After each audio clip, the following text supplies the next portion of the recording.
So Dr. Gabe Crenshaw, come on in here. Tell us what you're thinking about. Well, I'm enjoying the conversation, Dr. Sean. It's good to be on your show. Everybody, Tammy and the whole gang here. Yeah, this is real shakeup. And I think it's all justifiable. I am not upset with the protesters. I was out there myself on 3rd and Fairfax yesterday, and I understand psychologically what's going on. And it's very simple. Goals are being blocked by our people for decades, for a century, and that brings on frustration. And when frustration is not dealt with, it brings on aggression. And aggression brings on anger, and bam, we're off to the races. It's not that hard to figure out. It's really simple. There it is. So yeah. So I think that's what's happening on the ground yesterday afternoon when I was there. It blew me away, but I needed to be there because I felt like as a health professional, but first as a Black man, because I get stopped by the police. I've had them draw guns on me in my own home and insist that the white young man who was there putting my alarm system in, it was his house, while they made sure he was okay and kept the guns drawn on me. And then made me show them the deed to my house and my deed in order for them to believe that it was really my house. So that's a level of frustration.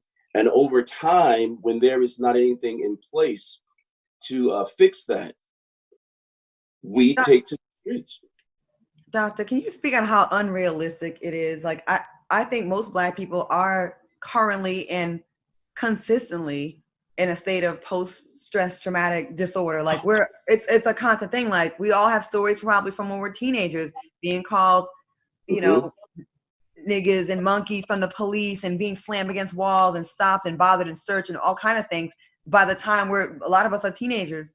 And then on top of that, we're supposed to be able to maintain perfect control of ourselves and keep our tone down and don't flinch when a gun's in our face and don't flinch when a knee is on our neck.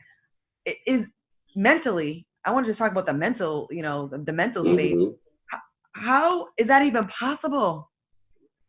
Meanwhile, a police officer, like, they don't have the same standards. Like, they're the trained professional, but they get all kinds of passes. They were scared. They were nervous. Like, we don't get that luxury. So how do we navigate through this? Yeah, it's very difficult to do. We're trained to navigate because of the conversations that our parents have with us. But really, the emotion that you're talking about, the psychological breakdown that it does to us as Black people from early on, from 4 and 5 and 6 years old, when we start to understand that the police, like, unlike Johnny's perspective, the police is not our friend. The police is someone to fear. The police is someone to run from. That takes its toll on us emotionally and psychologically. And there are what we call lesions that happens in the brain. And the way it works, when we consider the prefrontal cortex, and everybody knows this is like the forebrain part of like the forehead, which is where all the thinking is. So this is where they're telling us, be calm. It'll be okay. It's better to, just walk away and don't say anything, be docile, be all of these things that we do, and then it still doesn't work. So now we've tried that. Our thinking pattern is going, well, that's not working. And then we're threatened, we're beaten, we're killed. We watch it on television, we watch it on videos, now we watch it in social media, and many people are going, whoa, it's a PTSD moment because it brings back the memory of when it happened to me. Though it wasn't filmed, for many people, it still brings back that memory. When that happens, it is almost next to impossible to employ your prefrontal cortex, that higher thinking, to make the right decision, to gain insight, to consider all the scenarios that maybe the police officer, maybe I really do fit the description. Maybe he really is just doing his job. It's kind of hard to keep doing that when there's been so many instances where we saw that wasn't true. So what do? We move down to that subcortical region of our brain where threat is. And everybody has it, white, Black, Latino, it doesn't matter. When you feel threatened, your sympathetic nervous system, that fight or flight response, is going to become activated. You're going to become hypersensitive, hyper alert, When police see that in Black people, it equals threat, it equals danger. When, unfortunately, many times when they see it in white people, it doesn't mean the same thing. And so they're treated differently. Yeah. But then I could go on and on, but really it's a physiological response. So let me ask you this question, Dr. Gabe. How are you maintaining your own mental health in the midst of all of it? Wow. My decision to go down on 3rd and Fairfax was to maintain my mental health. I was going crazy watching it on the news. I needed to be with my people. I needed to reach out. I needed to be a part of the whole scene, so I can really fully take it in. I wanted to be not just a spectator, but I actually wanted to be a foot soldier on the ground so I could see what was happening. I got shot at. I got shot with a pellet. I got pushed by the police, and I had a baton thrown in my chest. And I didn't hit anyone. I didn't make any noise. It's just everything is heightened. So I don't believe all the time that the officers are really thinking in that prefrontal. They're trained to. They're trained to de-escalate. And the reason they do the de-escalation is so that there isn't sympathetic nervous system arousal. But what I've been seeing lately, as far as back to Thurgood Marshall, they're given a pass for their arousal to happen and make rash decisions.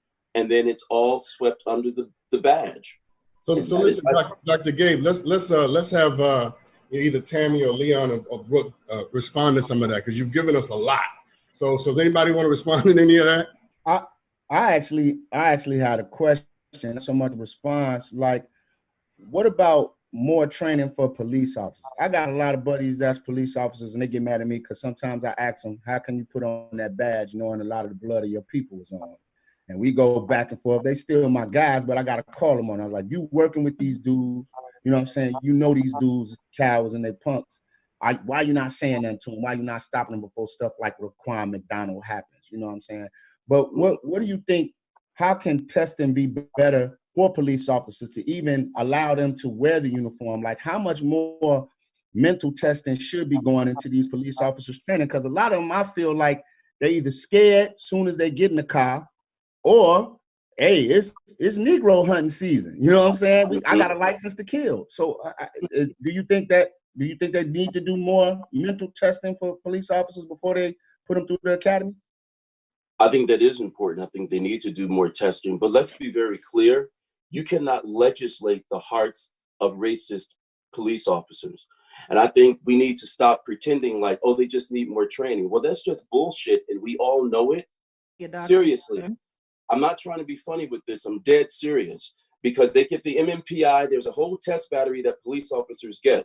But let's be very clear. The FBI more than 10 years ago had infiltrated the white supremacist groups in KKK. And it came out, and you can, everybody in their homes can check this, that white supremacist and KKK groups were recruiting men to join the police force for no other reason than to carry out and act out these racist notions and these killings that we're seeing.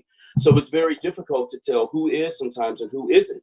And from my perspective, what I'm seeing, it looks like the other side is winning, because we're at a point now where there's just no way in the world you need training to know that if a man cannot breathe and he's already handcuffed, he's not a danger, and you've got 4 other partners right by your side, he is not a threat to you.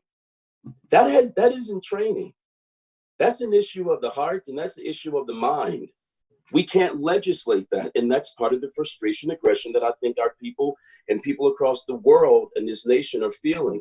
How do you stop them when in positions of power, they're given a pass and they're getting off?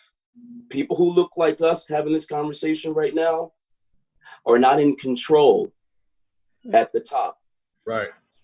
No, you're absolutely right. Anybody want to jump in? Well, I want to say this. Yeah, go ahead, Brooke. I'm sorry. No, you go. It's an unfair question to ask your brothers, Leon, why are they a part of the police force? And let me tell you why. Because of what the doctor just said. He just said that the KKK utilized the police to infiltrate so that they can go out and kill Black men.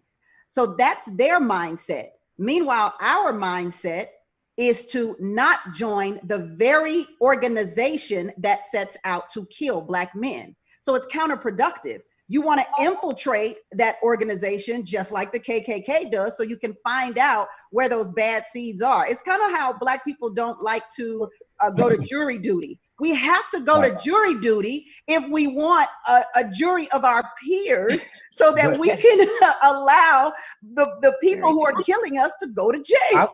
I feel that 100%. But if you're at the job and you still you work this dude every day, you know how this person is. I was in the military for 8 years, and I know it was dudes in our platoon.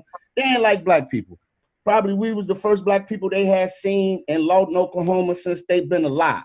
You understand what I'm saying? But at the end of the day, it was made clear you not finna do none of that what you do with the good old boy stuff around us, or we gonna get you up out of here, or something gonna happen to you. What I'm saying is, when I say that to my guys, and I know it's some great cops out there, it's brothers that's in the community or whatever, but how can you stand next to someone you know had those values and still have that code? Because there is a code when you put on the uniform. Period. A Marine uniform, an Army uniform, there is a code. And people can sit up here and say they don't live by when they was in that. You alive. You was in a platoon and one of your platoon members did something, you kept that shit under your breath because we stuck out, we looked out for each other, for the uniform. So what I'm saying is, when do guys say, hey man, you know, Laquan McDonald got shot 16 times on the ground. Those other officers that were standing there did nothing to stop that one officer that was shooting him 16 times. The other officers that were kneeling on Mr. Floyd did not stop my man from kneeling on him. You know what I'm saying? I don't care, white, Black, or whatever. If you see a racist person and you're the police, you're here to protect and serve. So that's why I say I throw that thing of accountability out there. I couldn't sit there and watch you kill somebody that looked like me and not say something to you, or not want to do something to you, or not tell on you, not go falsify the report, not go write on the report to see how reports match up so you can get off. And you back out here on the streets in my neighborhood killing little homies that look like me.